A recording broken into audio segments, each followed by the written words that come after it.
ہر قسم کے روحانی جسمانی مسائل اور وظائف کے لیے پیر اقبال قریشی چینل کو سبسکرائب کریں۔ نحمدہ ونصلی علی رسولہ الکریم، اما بعد فاعوذ باللہ من الشیطان الرجیم، بسم اللہ الرحمن الرحیم۔ ایک گناہ جو قیامت کی بڑی نشانیوں میں سے ہے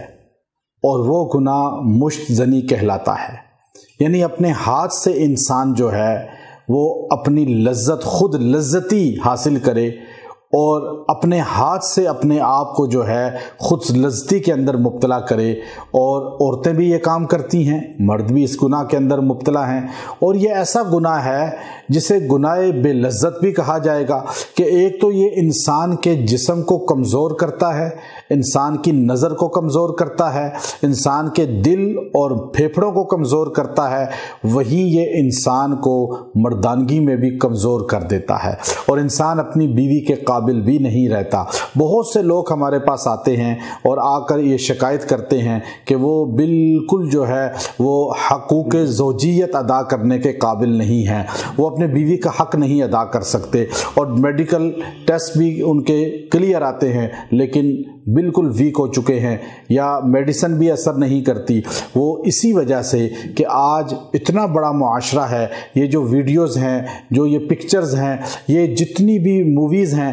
یہ انسان کو اس گناہ کے اندر مبتلا کرتی ہیں۔ انسان ان کو دیکھتا ہے اور خود لذتی کے اندر مرد اور عورتیں آ جاتے ہیں، اور آج اس کا اتنا بڑا وبال ہے کہ عورتیں بھی آج کتنی بڑی پریشانیوں کے اندر مبتلا ہیں، مرد بھی پریشانیوں کے اندر مبتلا ہیں، اور نسل کشی ہو رہی ہے اور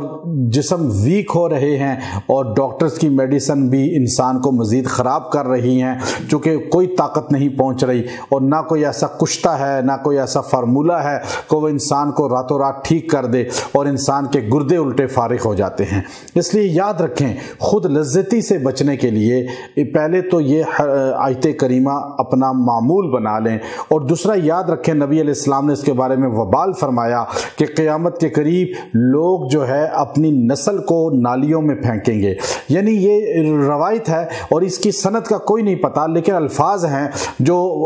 قول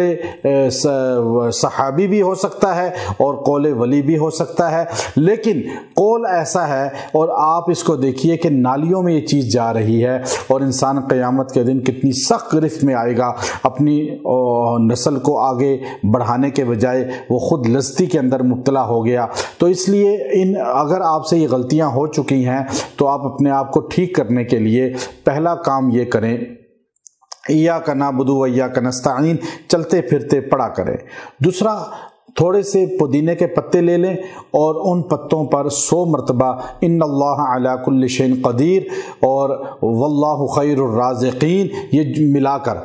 ان اللہ علی کل شیء قدیر واللہ خیر الرازقین، یہ آپ نے 100 بار پڑھنا ہے، اور پودینے کے پتوں اور پانی پہ دم کریں۔ پودینے کے پتے 6-7 ہوں، چبا کے کھا لیں اور دم والا پانی بھی پی لیں۔ یہ عمل 21 دن کریں، انشاءاللہ خود لذتی بھی ختم ہو جائے گی، نقاہت کمزوری بھی ختم ہو جائے گی، اور قوت میں بھی اضافہ ہوگا، اور آپ کا دماغ جو ویک ہو چکا ہے خود لذتی کی وجہ سے، اس کا سب سے بڑا وبال دماغ پہ پڑتا ہے۔ یہ بندہ فیصلے کی قوت نہیں رکھتا، دماغ کمزوری ہو جاتی ہے، وہ بھی ٹھیک ہو جائے گی، اور اللہ آپ کو شفا دے گا۔ وآخر دعوانا الحمد للہ رب العالمین۔